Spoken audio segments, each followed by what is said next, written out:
أنا مش من الناس اللي بتصدق في الحكايات ده. أنا راجل بيشك حتى في اللي بيشوفه بعينيه. بس اللي حصل لي لو ما كنتش عشته بنفسي ما كنتش صدقته.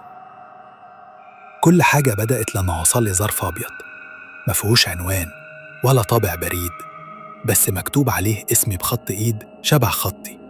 فتحته، كان جواه ورقة واحدة مكتوب فيها: تعالى، المقبرة مستنياك. بس كده.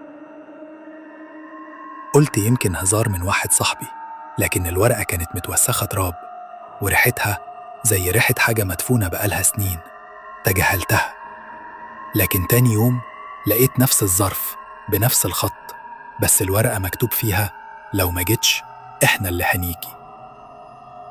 رحت المقابر، مش عارف ليه بس رجلي أخدتني هناك. أول ما دخلت الهوا اتغير، سقعة غريبة كأنك دخلت تلاجة ميتين. وأنا ماشي بين القبور لقيت حجر مكتوب عليه اسمي وتاريخ ميلادي، بس مفيش تاريخ وفاة.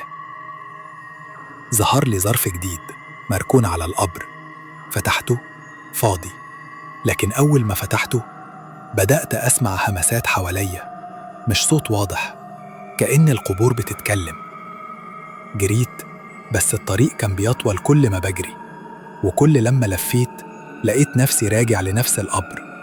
فضلت ألف لحد ما وقعت.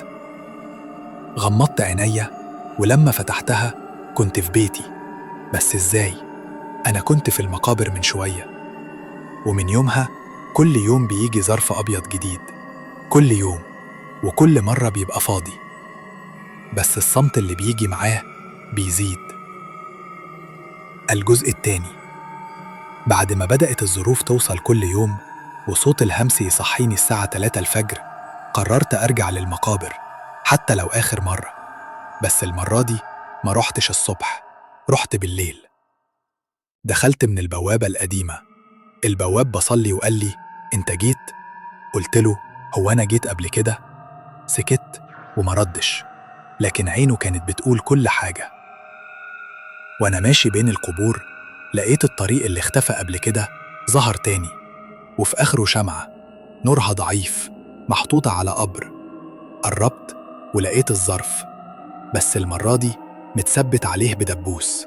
فتحته وكان جواه صورة لحد نايم على الأرض، والمفزع ده كان أنا.